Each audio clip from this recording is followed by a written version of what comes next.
الذين يؤمنون بالغيب والذين يؤمنون بما انزل الیک وما انزل من قبلک وبالآخرۃ هم یوقنون، یہ لوگ وہ ہیں کہ آخرت پہ ان کا ایمان بہت پکا ہے۔ اب ہم جو بھی ورچو کی بات کریں گے حضرت حذیفہ کی فار انسٹنس، اس کا ثواب ڈائریکٹلی انڈائریکٹلی نہیں، ڈائریکٹلی مصعب بن عمیر کو بھی جاتا ہے۔ جب بھی آپ کا ٹیسٹ لیا جاتا ہے، consider this as an opportunity کہ اللہ تعالیٰ نے آپ کو اپورچونٹی دی ہے تاکہ آپ جنت کے لیے اپنا راستہ کلیئر کر سکو۔ الحمدللہ والصلاة والسلام علی رسول اللہ، اما بعد، اعوذ باللہ السمیع العلیم من الشیطان الرجیم من حمزہ ونفخہ ونفثہ، رب اعوذ بک من ہمزات الشیاطین واعوذ بک رب ان یحضرون، رب اشرح لی صدری ویسر لی امری واحلل عقدۃ من لسانی یفقہوا قولی، آمین یا رب العالمین۔ السلام علیکم ورحمۃ اللہ وبرکاتہ۔ الحمدللہ جی، آج بہت ہی زبردست پرسنالٹی ہے جن کے بارے میں ہم بات کریں گے، اور یہ صحابی معروف ہیں۔ اس کی وجہ یہ ہے کہ ہمیں جو بھی میجرلی فتنوں سے ریلیٹڈ جو احادیث ملتی ہیں ان کے راوی یہ صحابی ہیں، اینڈ ہز نیم از حذیفہ ابن یامان، حذیفہ بن یامان، اور ان کا ایک لقب ہے، ٹائٹل ہے، ان کو صاحب السر بھی کہا جاتا ہے، دا سیکرٹ کیپر۔ اور کیا انہوں نے سیکرٹ جو ہے مینٹین کر کے رکھا ہوا تھا؟ ہمارے نبی نے علیہ السلام ان کو ایک دفعہ بلایا اور کہا کہ اے حذیفہ، میں تمہیں کچھ منافقین کے نام بتانے لگا ہوں، just keep it to yourself, تم نے کسی کو بتانا نہیں ہے۔ اور انہوں نے ساری زندگی وہ سیکرٹ اپنے پاس رکھا، کسی کو بتایا نہیں۔ اور یہ بڑے لیسنز ہیں صرف اس ٹائٹل میں بھی۔ اس سے ایک بات تو ظاہر ہے کہ ہمیں پتہ چلتا ہے کہ صحابہ کرام میں، تابعین میں سے ہمیں اقوال ملتے ہیں کہ ایک تابعی کہتے ہیں کہ میں نے اپنی زندگی میں 70 صحابہ سے ملاقات کی، and all of them were afraid of hypocrisy, سب کو ڈر لگتا تھا کہ کہیں ہم منافق تو نہیں ہیں، کیونکہ ہمیں احادیث ملتی ہیں جہاں پہ اللہ کے نبی فرماتے ہیں صلی اللہ علیہ وسلم منافقت کے بارے میں، لا خافہ الا مؤمن ولا امن لہ الا منافق، کہ جو منافقت ہے نا، ہپوکریسی، اس سے ایمان والا ہی ڈرتا ہے کہ کہیں یہ ذرا سی میرے اندر تو نہیں ہے، اور اس سے ریلیکسڈ وہی ہوتا ہے جو اصل میں منافق ہوتا ہے کہ یہ نہیں نہیں I am okay, I am good, میرے اندر کوئی ایسا ویسا مسئلہ نہیں ہے۔ تو صحابہ کرام ڈرا کرتے تھے، اور جب آپ قرآن مجید پڑھنا ہی سٹارٹ کرتے ہو نا، اینڈ الحمدللہ میری خواہش ہے اور انشاءاللہ بھی میں سٹارٹ بھی کروں گا، جو قرآن مجید کی لمبی صورتیں ہیں سٹارٹنگ فرام سورہ بقرہ اپ ٹل سورہ توبہ، انشاءاللہ کچھ نہ کچھ تفسیر بھی ہم ہو سکتا ہے اپنی کلاس سٹارٹ کر لیں۔ لیکن in any case when you start reading Quran, آپ نے سورہ بقرہ پڑھنا شروع کر دی، وہاں پہ آپ کو پتہ چلتا ہے ذالک الکتاب لا ریب فیہ ھدی للمتقین، کہ یہ ہدایت ہے متقین کے لیے۔ اب یہ متقین کون ہیں؟ ایمان والے ہیں، رائٹ؟ اور اس کے بعد پھر آپ کو ان کی صفات کے بارے میں بتایا جاتا ہے، یہ متقین ہیں کون۔ اور یہ بہت امپورٹنٹ ہے ہمارے لیے کہ جب بھی آپ قرآن مجید پڑھتے ہو تو اس انداز سے پڑھا کرو کہ قرآن مجید میں میرے لیے کہاں پہ ہدایت ہے، کیونکہ قرآن مجید میں اللہ تعالیٰ فرماتے ہیں لَقَدْ أَنزَلْنَا إِلَيْكُمْ كِتَابًا فِيهِ ذِكْرُكُمْ أَفَلَا تَعْقِلُونَ، کہ یقیناً ہم نے تمہاری طرف کتاب نازل کی ہے قرآن مجید، اس میں تمہارا ہی ذکر ہے، کیا پھر تم عقل نہیں رکھتے؟ تو یہاں پہ متقین کی ہمیں صفات بتائی جاتی ہیں، سٹارٹنگ ود الذین یؤمنون بالغیب، کہ ایمان والے وہ ہوتے ہیں جو ان سین پہ بلیو کرتے ہیں۔ And you should know for the fact کہ جو ایمان کی جو سیڑھی ہے نا پہلی، وہ ایمان بالغیب ہی ہے۔ جو 6 آرٹیکلز آف فیتھ ہیں وہ کیا ہیں؟ اللہ تعالیٰ پہ ایمان لے کے آنا، فرشتوں پہ ایمان لے کے آنا، انبیاء پہ ایمان لے کے آنا، کتابوں پہ ایمان لے کے آنا، اور جو آسمانی کتابیں ہیں، اور جو قدر ہے، تقدیر ہے، خیر ہی و شر ہی، ان سب پہ ایمان لے کے آنا۔ یہ سب ہمیں نظر تو نہیں نہ آ رہے، نہ ہمیں جنت نظر آ رہی ہے، نہ ہمیں جہنم نظر آ رہی ہے، تو we have to believe first الذین یؤمنون بالغیب ویقیمون الصلاة ومما رزقناہم ینفقون، والذین یؤمنون بالغیب والذین یؤمنون بما انزل الیک وما انزل من قبلک وبالآخرۃ هم یوقنون، یہ لوگ وہ ہیں کہ آخرت پہ ان کا ایمان بہت پکا ہے۔ اور اس کے بعد ہمیں کچھ آیات کے بعد ہمیں پتہ چلتا ہے ان الذین کفروا سواء علیہم اانذرتہم ام لم تنذرہم لا یؤمنون ختم اللہ علی قلوبہم وعلی سمعہم وعلی ابصارہم غشاوہ ولہم عذاب عظیم. ابھی جو سیکنڈ کیٹیگری ہے یہ کون ہے؟ یہ ڈس بلیورز ہیں، جو کفار ہیں، جو ایمان نہیں لے کے آتے. اور جب آپ موو آن کرتے ہو، ابھی آپ پڑھ رہے ہو سورہ بقرہ بھی سٹارٹ ہوئی ہے، وَمِنَ النَّاسِ مَن يَقُولُ آمَنَّا بِاللَّهِ وَبِالْيَوْمِ الْآخِرِ وَمَا هُمْ بِمُؤْمِنِينَ. یہ کہتے تو ہیں کہ ہم ایمان والے ہیں، لا الہ الا اللہ پڑھتے تو ہیں، لیکن ان کے دلوں میں ایمان نہیں ہے. What is the reason? فِي قُلُوبِهِمْ مَرَض فَزَادَهُمُ اللَّهُ مَرَضًا وَلَهُمْ عَذَابٌ أَلِيمٌ بِمَا كَانُوا يَكْذِبُونَ. ان کے دلوں میں روگ ہے، بیماری ہے، اور وہ کیا بیماری ہے؟ وہ نفاق کی بیماری ہے. تو ہمیں 3 کیٹیگریز کے بارے میں بتایا جاتا ہے، اور آپ یہ بات جان لو کہ there are 3 categories in the Quran throughout. Number 1 ایمان والے ہیں، نمبر 2 disbelievers ہیں، کفار ہیں جن کو پتہ ہی نہیں ہے. اور دیکھیں when you say کفار، یہ کوئی derogatory statement نہیں ہے، آپ کسی کو belittle نہیں کر رہے. جب آپ سورہ حدید پڑھتے ہو، قرآن مجید میں کسان کو بھی کفار کہا گیا ہے. You have to understand. Arabic میں کافر کسے کہا جاتا ہے؟ میں آپ کو لنگوسٹک ذرا بتا رہا ہوں. لنگوسٹکلی جو فارمر ہے، کسان کیا کرتا ہے کہ اس نے زمین کو تھوڑا سا ٹھیک کیا، مٹی کو نرم کیا، اور اندر بیج ڈالا اور اس کو کور کر دیا، ہائڈ کر دیا، رائٹ. اور اس کے بعد پھر وہاں پہ جو بھی ویجیٹیشن وغیرہ ہوتی ہے. سو کافر از اے پرسن جو چیزوں کو ہائڈ کر دیتا ہے. اور جب آپ اسلامک ٹرمینالوجی میں بات کریں گے، کافر وہ بندہ ہوتا ہے جو حقیقت کو، حقیقت کیا ہے؟ اسلام، اللہ تعالیٰ کی وحدانیت، جو اللہ تعالیٰ کے انبیاء ہیں، یہ سب یہی اصل میں حقیقت ہے. اس کو وہ ہائڈ کر دیتا ہے، رائٹ. اسلام قبول نہیں کرتا. تو ان دیٹ کانٹیکسٹ ہم کافر کہتے ہیں اس بندے کو. اور تیسری کیٹیگری کون سی ہے؟ تھرڈ کیٹیگری وہ منافقین کی ہے. تو ہمارے نبی نے ان صحابی کو، حذیفہ بن یمان کو، ان منافقین کے نام بتائے کہ اے حذیفہ میں تمہیں نام تو بتا رہا ہوں، تم نے کسی کو نہیں بتانے. تو لیسن نمبر 1 یہ ہے کہ حذیفہ رضی اللہ عنہ وہ جو یہ کیٹیگری ہے منافقت کی، اس سے تو باہر ہو جاتے ہیں. Why is it so significant? کیونکہ عمر بن خطاب جو سیکنڈ خلیفہ ہیں، ابو بکر کے بعد عمر رضی اللہ عنہ کا نمبر آتا ہے، جب وہ امیر المؤمنین بنے تو وہ حذیفہ رضی اللہ عنہ کو پکڑ کے پوچھا کرتے تھے، اے حذیفہ جو تیرے پاس لسٹ ہے اس میں کہیں میرا نام تو نہیں ہے؟ I mean he was scared. تو ہوا کیا کہ ان کا جو ہے نام صاحب السر پڑ گیا. اور ان کے فادر کی بھی بڑی انٹرسٹنگ سٹوری ہے. جیسے جب ہم معاذ بن جبل کے بارے میں پڑھ رہے تھے، ان کے ایک بیسٹ فرینڈ تھے، ان کا نام بھی معاذ تھا، اور جو ان کے فرینڈ ہیں ان کے فادر کا نام تھا عمر بن جمو. تو ہوا کیا کہ وہ آئیڈل ورشپر تھے، اور اپنے روم میں نا اسپیشل روم رکھا ہوا تھا، وہاں پہ انہوں نے بت رکھا ہوا تھا اور اس کی عبادت کیا کرتے تھے. تو ہوا کیا کہ ان دونوں لڑکوں نے شرارت تو نہیں کہہ سکتے، انہوں نے ایک چال چلی، ایک اسٹریٹجی اپنائی. وہ کیا تھی کہ ایک کام کرتے ہیں کہ ہم اس بت کو نا کسی گندی جگہ میں پھینک دیتے ہیں، اور فلتھ میں پھینکتے ہیں، اور پھر دیکھتے ہیں کہ آپ کے فادر کا کیا ری ایکشن ہوتا ہے. تو جب ایک بار دیکھا تو ان کو بڑا غصہ آیا کہ یہ کس نے میرے خدا کے ساتھ ایسا کر دیا. تو بس لے کے آئے، صاف صفائی کی اور نہلایا، اور پھر دوبارہ وہاں پہ جا کے سجا دیا. اچھا کچھ دنوں بعد انہوں نے دوبارہ یہ ایکٹ کیا، یعنی اس لیا اور بہت گندی جگہ پہ پھینک دیا دوبارہ.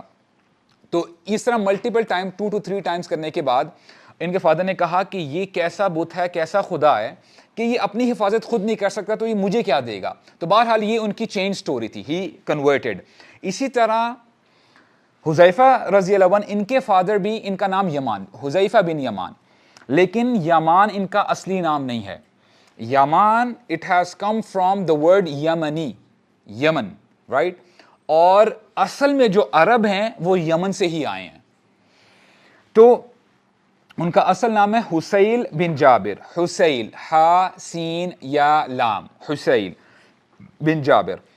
اور ان کا جو قبیلہ ہے وہ بنو غطفان ہے. ہوا کیا کہ بیفور دی ایڈونٹ آف اسلام ہوا کیا کہ ابھی اسلام تو انہوں نے قبول نہیں کیا، ان کی کسی کے ساتھ لڑائی ہو گئی، اور لڑتے لڑتے انہوں نے ایکسیڈنٹلی اس بندے کو قتل کر دیا. تو ہوا کیا کہ اس زمانے میں اگر کسی سے ایسا ویسا کام ہو جاتا تو یہ ریفیوج لینے کے لیے کہاں پہ آتے تھے لوگ؟ مکہ میں آتے تھے جنرلی. مکہ میں آتے تھے، اور کئی نریشن میں آتا ہے کہ مدینہ بھی جایا کرتے تھے، یعنی یثرب اس وقت نام تھا مدینہ کا۔ تو ہوا کیا کہ انہوں نے جو ہے ایلیجنس کی، حلیف بنے، مدینہ میں گئے، اور مدینہ میں 2 قبائل ہیں مسلم قبائل، کون کون سے ہیں؟ اوس اور خزرج، اوس اور خزرج۔ اور یہ جو 2 قبیلے ہیں یہ کہاں سے آئے ہوئے ہیں؟ یہ بھی یمن سے ہی مائگریٹ کر کے یثرب آئے تھے، مدینہ آئے تھے۔ تو ہوا کیا کہ یہ حلیف بنتے ہیں اوس کے، اور اوس کا بھی سب ٹرائب ہے بنو اشہل، بنو عبد الاشہل، تو اس کے حلیف بن جاتے ہیں۔ اور آہستہ آہستہ اوس کی ہی ایک خاتون جن کا نام الرباب بنت کعب ہیں، جو کہ والدہ ہیں حذیفہ بن یمان کی، ان کے ساتھ شادی بھی کر لیتے ہیں۔ تو ہمیں ان کی بایوگرافی بتاتی ہے کہ آہستہ آہستہ انہوں نے بزنس بھی شروع کر دیا۔ تھوڑا سا بزنس ان کا یہاں پہ تھا، ٹریڈنگ چلتی تھی ان کی، مکہ میں بھی آتے جاتے رہتے اور مدینہ میں بھی یہ سیٹل تھے۔ تو اللہ تعالیٰ نے ان کو مال سے نوازا، تو ان کا گھر مکہ میں بھی تھا اور یثرب میں بھی تھا، تو he used to travel a lot. تو ہوا کیا کہ یہ جس زمانے میں مکہ میں تھے، حذیفہ رضی اللہ عنہ پیدا ہوتے ہیں، تو حذیفہ رضی اللہ عنہ وہ مکہ میں پیدا ہوتے ہیں، اور پھر وہ بھی، ان کا بھی آنا جانا لگا رہتا ہے، اور ان کی جو پرورش ہوتی ہے وہ مدینہ میں ہوتی ہے۔ اور یہ جو پوری فیملی ہے یہ اسلام کب قبول کرتی ہے؟ مصعب بن عمیر کی دعوت سے۔ اور جب آپ بایوگرافیز پڑھتے ہو صحابہ کرام کی تو آپ کو بار بار پتہ چلتا ہے، خاص کر جو انصاری صحابہ ہیں ان کے پیچھے مصعب بن عمیر ہوتے ہیں، کہ مصعب بن عمیر کی وجہ سے انہوں نے اسلام قبول کیا۔ And what we have to realise is کہ دیکھیں اسی کو تو کہتے ہیں صدقہ جاریہ، the best investment you can do. ہوتا کیا ہے کہ دیکھیں میں جو بھی کام کروں ہو سکتا ہے کہ اس کا رزلٹ ایک وقت آنے کے بعد ختم ہو جائے، لیکن اب ہم جو بھی ورچو کی بات کریں گے حضرت حذیفہ کی فار انسٹنس، اس کا ثواب ڈائریکٹلی، انڈائریکٹلی نہیں، ڈائریکٹلی مصعب بن عمیر کو بھی جاتا ہے۔ اور سعد بن معاذ جو کہ سردار ہیں اوس کے، ان کے بارے میں بھی آتا ہے کہ جب یہ شہید ہوئے تھے تو اللہ تعالیٰ کا عرش کانپ اٹھا تھا، اور اسکالرز اس میں بات کرتے ہیں کیونکہ اللہ تعالیٰ اتنے خوش تھے کہ میرا بندہ میرے پاس آ رہا ہے ٹو ریسیو ہم۔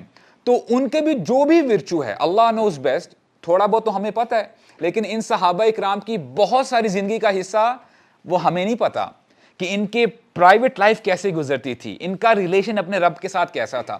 کچھ تو تھا نا کہ اللہ تعالیٰ کا عرش جو ہے جھوم اٹھا، کانپ اٹھا، تو ان کا جتنا بھی ثواب ہے، جتنی بھی نیکیاں، وہ ان کے اکاؤنٹ میں بھی آتی ہیں۔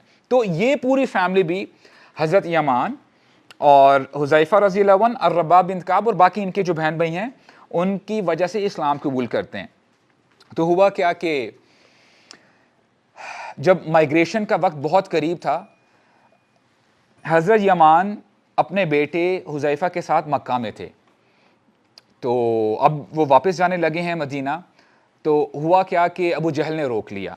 ابو جہل کہتا ہے کہ کہاں جا رہے ہیں آپ لوگ؟ تو کہا حاجت لنا، کہ ہمارا گھر ادھر بھی، ہم تو اپنے گھر جا رہے ہیں۔ تو ابو جہل کہتا ہے کہ ما جئتم الا لتمدوا محمدا، کہیں تم محمد کی ہیلپ کرنے تو نہیں جا رہے؟ کیونکہ آہستہ آہستہ مسلمان ایک ایک کر کے شفٹ ہو رہے تھے، مدینہ جا رہے تھے، تو ان کو پتہ تھا کہ ایسا نہ ہو کہ وہاں پہ وہ اسٹرینتھ مینٹین کر کے پھر دوبارہ جو ہے ہمارے لیے زیادہ مشکل ہو جائے۔ تو انہوں نے کہا نہیں ہم ان کو سپورٹ کرنے کے لیے تو نہیں جا رہے ایز سچ۔ تو ابو جہل نے ایک کنڈیشن کے اوپر چھوڑا ان کو، کہا کہ تم لوگوں نے محمد کی سپورٹ نہیں کرنی ہمارے خلاف، اگر یہ میرے ساتھ عہد کرتے ہو، پرومس کرتے ہو، تب میں تمہیں جانے دوں گا۔ تو they had to make a promise کر لیتے ہیں اور مدینہ آ جاتے ہیں۔ تھوڑے عرصے بعد ہمیں پتہ ہے کہ جب مسلمانوں نے مائگریٹ کیا، مدینہ آئے، تو کچھ ہی مہینوں کے بعد غزوہ بدر ہو جاتی ہے۔ غزوہ بدر کا جب موقع آیا تو حضرت یمان آتے ہیں اپنے بیٹے کے ساتھ، کہتے ہیں یا رسول اللہ وی وانٹ ٹو پارٹیسپیٹ، ہم بھی جہاد کرنا چاہتے ہیں، لیکن ہمیں ایک بات یاد آئی کہ ہم جب مکہ سے نکل رہے تھے تو ہم نے پرومس کیا تھا ابو جہل کو کہ ہم آپ کے خلاف نہیں لڑیں گے، ہم مکہ والوں کے خلاف نہیں لڑیں گے. تو یا رسول اللہ جیسے آپ کہتے ہیں ہم کرنے کے لیے تیار ہیں. اب دیکھیں سبحان اللہ, دس از دا بیوٹی آف اسلام. ہم سب جانتے ہیں کہ اس امت کا فرعون ابو جہل ہے. اس نے ہر حربہ استعمال کیا, طرح طرح سے رسول اللہ کو ٹھیس پہنچائی, ٹارچر کیا, لیکن پھر بھی جو بھی اس نے کیا, ہمارے نبی نے کیا جواب دیا علیہ السلام؟ کہتے ہیں کہ اپنے عہد کو آنر کرو, ڈس آنر مت کرنا. وَنَسْتَعِينُ بِاللَّهِ تَعَالَى عَلَيْهِمْ, اور ہم اللہ تعالیٰ کی مدد طلب کرتے ہیں ان کے خلاف. یو پلے یور پارٹ, اور ہم اللہ تعالیٰ سے مدد چاہتے ہیں, انشاءاللہ اللہ تعالیٰ ہماری مدد کریں گے. اب یہاں سے آپ کو بیوٹی پتہ چلتی ہے اسلام کی. اور میں ابھی ریسنٹلی تھوڑا سا شوق ہوا ہسٹری پڑھنے کا, تو یعنی یہ تو الحمدللہ جو ہم ابھی پڑھ رہے ہیں یہ بھی دس از پارٹ آف ہسٹری جو ہم پڑھ رہے ہیں. اس کے ساتھ ساتھ جو خلفۂ راشدین آتے ہیں, اس کے بعد جو امیدز ہیں, بنو امیہ, ان کی جو ایک کنگڈم شپ آتی ہے, اس کے بعد بنو عباس آتے ہیں, رائٹ, عباسڈ ڈائنیسٹی آتی ہے, پھر سلجکس, اور پھر ایوبی جو سلطان صلاح الدین ایوبی ہیں. تو بہرحال پتہ یہ چلتا ہے کہ جب مسلمان بھول جاتا ہے کہ میں مسلمان ہوں, کہ میں نے اپنے عہد کی پاسبانی کرنی ہے, میں ڈس آنر نہیں کر سکتا, واٹ میں کم, جو مرضی ہو جائے, تو ہوتا کیا ہے کہ مسلمان پھر اٹھتا نہیں ہے. مسلمان ایمان کے ساتھ ساتھ, اور یہ ایمان کا حصہ ہے کہ آپ جس سے جو بھی عہد کرتے ہو, وہ قسم کی شکل میں ہو سکتا ہے, وہ عہد کی شکل میں ہو سکتا ہے, کچھ بھی ہو, آپ آنر کرتے ہو. اور اس سے پتہ یہ چلتا ہے کہ مسلمان جھوٹا نہیں ہوتا, مسلمان جھوٹ نہیں بولتا. تو ہمارے نبی نے ان کو کہا کہ آپ جو ہے بدر میں پارٹیسپیٹ نہ کریں, اور ہم جو ہے ول ٹیک کیئر آف اٹ. تو اسی وجہ سے حضرت حذیفہ اور یمان رضی اللہ عنہما وہ پارٹیسپیٹ نہیں کر پاتے. تو ان کا موقع بھی ہوتا ہے جو بردرہڈ قائم کی جاتی ہے, بھائی چارہ. حضرت حذیفہ کے جو پیر بنتے ہیں وہ عمار بن یاسر ہیں, عمار بن یاسر. اور ایک اور جو ہے ہمیں ان کی پریولیج پتہ چلتی ہے, چونکہ یہ مکہ کے بھی رہائشی تھے اور انصاری بھی تھے, ان اے سینس کہ وہ مدینہ میں رہا کرتے تھے. تو انہوں نے ایک بار پوچھ ہی لیا حضرت یمان نے کہ یا رسول اللہ, آر وی مہاجرین, آر وی فرام دا مہاجرون, یا ہم انصاری صحابہ میں سے ہیں, ہمارا کیا لیول ہے؟ تو آپ مجھے یہ بتائیں کہ کیا آسانی ہو سکتی تھی, مہاجر بننا زیادہ آسان تھا کہ انصاری؟ انصاری بننا آسان تھا. یعنی جب عبد الرحمن بن عوف آتے ہیں تو ایک انصاری صحابی نے کیا کہا کہ میرے پاس 2 گھر ہیں, ان میں سے ایک آپ لے لیں, I have 2 wives, یعنی so much so, اتنا انہوں نے جو ہے یعنی ہیلپ کی, کوپریٹ کیا, اس لیے تو ان کو انصار کہا جاتا ہے, the helpers. آپ کو جو پسند ہے میں ان کو ڈائیورس دے دوں گا, one of my wives, and you can marry her, اور میرا مال بھی آپ لے لیں, میرے باغ بھی آپ لے لیں, تاکہ آپ کے لیے سیٹل ہونا آسان ہو جائے. تو انصاری بننا ان مانیٹری ٹرمز مشکل ہے. حذیفہ رضی اللہ عنہ اور ان کے فادر یمان کہتے ہیں یا رسول اللہ وی چوز ٹو بی انصار, ہم انصاری, ہم ویلکم کریں گے, ہم ہوسٹ بننا چاہتے ہیں. تو یہ ان کی پریولیج پتہ چلتی ہے کہ انہوں نے انصار بننا چوز کیا. اور ہمارے نبی نے ان کو بشارت اس وجہ سے دی کہ آپ مہاجرین میں سے بھی ہیں اور انصار سے بھی ہیں, آپ کو دونوں کا بینیفٹ ملے گا, ثواب ملے گا. اور ان کے جو بایوگرافی ہے وہ بتاتی ہے کہ ان کے ایک بھائی تھے اور 2 بہنیں تھیں, اور ان کے بھائی کا نام تھا صفوان بن یمان, اور ان کی ایک بہن ہے خولہ بنت حسیل. ان سے ایک حدیث نریٹ کرتے ہوئے پھر ہم آگے چلتے ہیں. ایک حدیث ہے خواتین سے ریلیٹڈ, کہ اس حدیث سے ہمیں یہ بھی پتہ چلتا ہے کہ ان کے گھر کے حالات ایٹ ٹائمز, اب دیکھیں نا, when you are an Ansari صحابی, آپ نے سپورٹ بھی کرنا ہے. تو ان کے حالات کچھ ایسے ہو گئے کہ تھوڑے سے جو ہے ڈاؤن چلے گئے.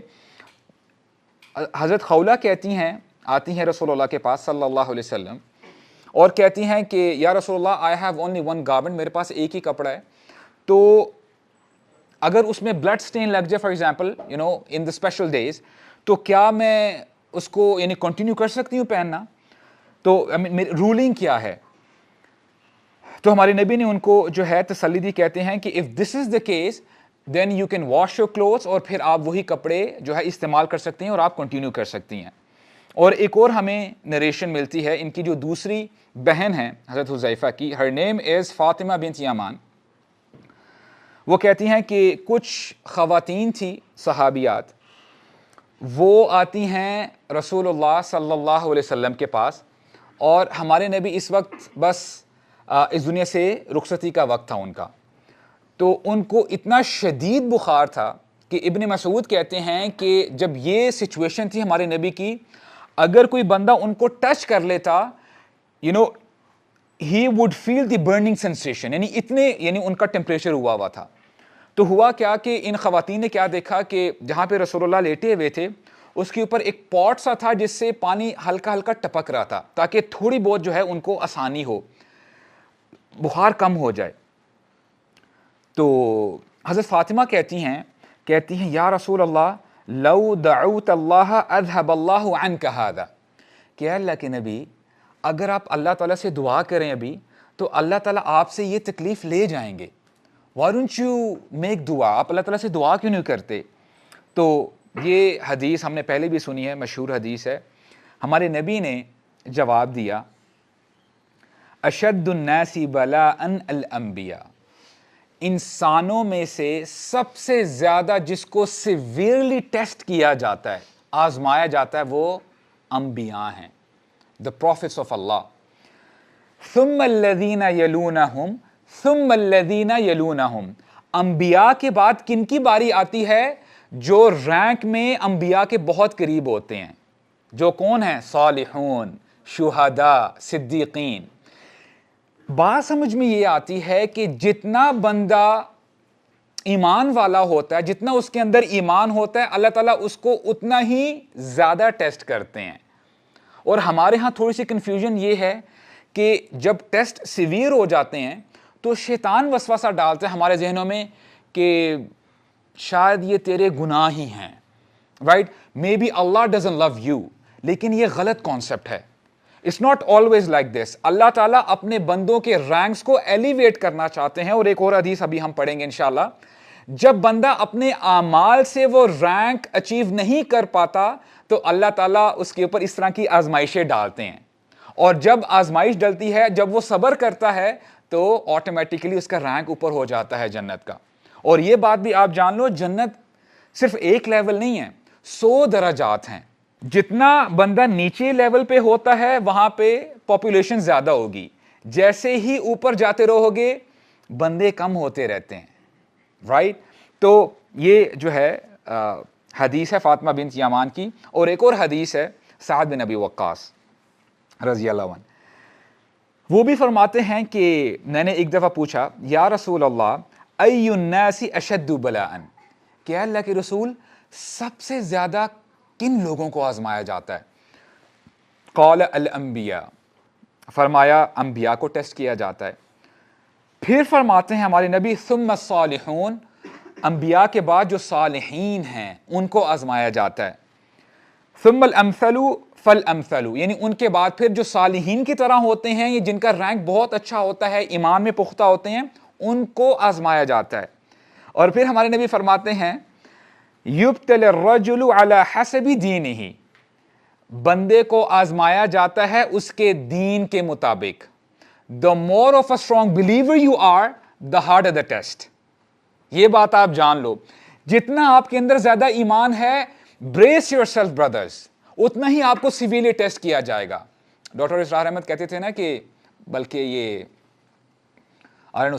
کوئی شعر بھی ہے کہ جو بندہ لا الہ الا اللہ کہتا ہے نا تو اس کو آگے پھول نہیں ملتے، آپ کو آزمایا جاتا ہے۔ وَلَنَبْلُوَنَّكُمْ بِشَيْءٍ مِّنَ الْخَوْفِ وَالْجُوعِ وَنَقْصٍ مِّنَ الْأَمْوَالِ وَالْأَنفُسِ وَالثَّمَرَاتِ، تمہیں آزمایا جائے گا فقر میں ڈال کے، ہنگر، ہو سکتا تمہیں جاب نہ ملے، تم نے بہت اچھی ڈگری کمائی ہے لیکن there is no room for you، تم نے بزنسز کھولے ہیں، ہو سکتا ہے بزنس تمہارے شٹ ڈاؤن ہوتے جا رہے ہیں، یا اللہ what's happening، تمہیں آزمایا جائے گا۔ تمہارے سامنے تمہارے چاہنے والے تمہیں چھوڑ کے جا رہے ہوں گے، یا اللہ what is this۔ لیکن جو بھی ہو ہونا کیا چاہیے؟ ایمان والوں کو کیا کرنا چاہیے؟ وبشر الصابرین، صبر کرنے والوں کو بشارت دے دیجئے۔ اور یہ لوگ کون ہیں؟ الذین اذا اصابتہم مصیبہ، جب بھی کوئی پریشانی آتی ہے ان کے اوپر، یہ ہائے افسوس اس طرح کے کلمات نہیں کہتے۔ they know what's happening، ان کو پتہ ہے کہ میرا رب مجھے آزمائے گا، کیونکہ ہو سکتا ہے کہ میرے اندر کیپیسٹی نہیں ہے کہ میں اتنے نیک عمل کر سکوں۔ ہم میں سے کون ہے جو ساری رات قیام کر سکتا ہے؟ وی آر ناٹ لائک رسول اللہ صلی اللہ علیہ وسلم جو ایک ہی آیت پڑھ کے پوری رات گزار دیا کرتے تھے۔ جب ہم اتنا عمل نہیں کر پاتے تو پھر اللہ تعالیٰ ہمارے اندر اس طرح کی ہمارے سامنے ہرڈلز ڈالتے ہیں کہ میرا بندہ صبر کرے گا تو میں اس کے درجات بلند کر دوں گا۔ اور یہی حدیث جو ہے اس کے الفاظ ہیں کہ اللہ تعالیٰ ٹیسٹ کرتے ہیں بندے کو اس کے دین کے مطابق، جتنا وہ اسٹرانگ ہوگا دین میں، ایمان میں، اتنا ہی سیویئر ٹیسٹ لیا جائے گا۔ وَإِن كَانَ فِي دِينِهِ رِقَّةٌ، اگر اس کا دین کچا پکا ہوگا، بڑا ویک مسلم ہوگا، تو اس کو خُفِّفَ عَنْ، تو اس سے پھر ہلکا ٹیسٹ لیا جاتا ہے۔ ہمیں تو جا ٹھیک ہے پاسنگ مارکس لے لے، پر دیکھیں یہ بھی مینٹیلٹی جو ہے نا کہ بس 50% آ جائے، بس ایک قدم آگے چلا جائے، to be very honest this is a loser mentality.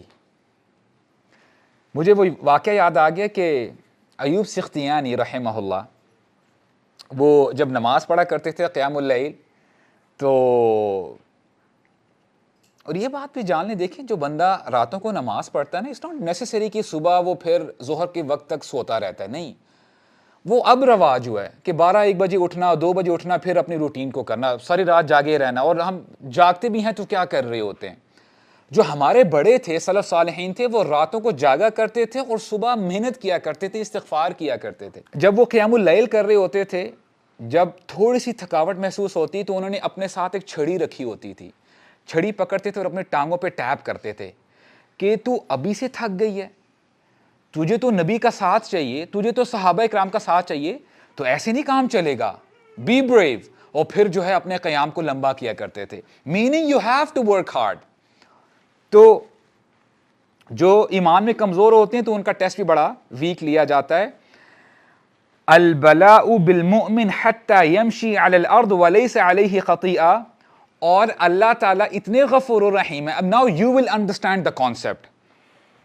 The wisdom behind testing you is کہ جب آپ کو آزمایا جاتا ہے، حدیث کے کیا الفاظ ہیں کہ مومن کو اتنا آزمایا جاتا ہے کہ وہ مومن زمین پر چلتا ہے وَلَيْسَ عَلَيْهِ خَطِيئَةٌ and he is sinless، اس کے سارے گناہ معاف ہو چکے ہوتے ہیں۔ میننگ اگر اس سچویشن میں وہ مر جاتا ہے تو سیدھا کہاں جائے گا؟ جنتوں میں جائے گا۔ And this is the wisdom.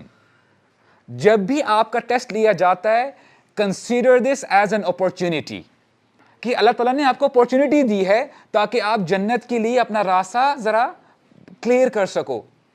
اور جو وہ آیات ہیں جو ابھی ہم نے پڑھی ہیں کہ جو صابرین ہیں یہ کون لوگ ہیں؟ جب بھی کوئی کلامٹی، کوئی مصیبت آتی ہے، قالوا انا للہ و انا الیہ راجعون، اے اللہ ہم آپ ہی کے ہیں۔ کچھ عرصہ تھا، اگر ایک بندے کی عمر 20 سال ہے، 25 سال ہے، 26 ایئرز پہلے وہ نہیں تھا، کسی کو بھی نہیں پتا تھا کہ یہ بندہ ایگزسٹ کرتا ہے۔ انا للہ ہم آپ ہی کے ہیں، و انا الیہ راجعون، اگر اب اس دنیا میں آ ہی گئے ہیں تو ادھر ہمیشہ تو نہیں رہنا، ایک وقت آئے گا ہم نے واپس چلے جانا ہے۔ اگر یہی کانسیپٹ بندہ سمجھ جائے، اور حالانکہ یہ ریالٹی ہے، no one has ever denied کہ I will not die۔ کوئی بندہ ہے ایسے جو کہہ سکے، بڑے سے بڑے ایتھیسٹ آ جائیں، ایگنوسٹکس آ جائیں، لا دین، جو مرضی آ جائے، کوئی یہ نہیں کہے گا کہ میں نے مرنا نہیں ہے۔ everyone has to die۔ وَإِنَّا إِلَيْهِ رَاجِعُونَ، اے اللہ ہم نے آپ ہی کی طرف لوٹنا ہے۔ اور جب آپ کو یہ یقین آ جاتا ہے کہ میں نے اپنے رب کے پاس لوٹنا ہے، then you work for it۔ اللہ تعالیٰ ہمیں سننے سے زیادہ عمل کرنے کی توفیق عطا فرمائے۔ and inshallah we will try to read some of the narrations۔ Huzaifa رضی اللہ عنہ وہ صحابی ہیں جنہوں نے تقریباً 250 کے آس پاس نریشنز نریٹ کی ہیں، اور اکثریت ان کی جو نریشنز ہیں وہ فتن کے اوپر ہیں، جو فتنے آئیں گے امت کے اوپر۔ تو اللہ تعالیٰ ہم سب کو فتنوں سے بچا کے رکھے۔ اللہم انی اعوذ بک من الفتن ما ظہر منها وما بطن، سبحانک اللہم وبحمدک، نشہد ان لا الہ الا انت، نستغفرک ونتوب الیک، وجزاکم اللہ خیرا وبارک اللہ فیکم۔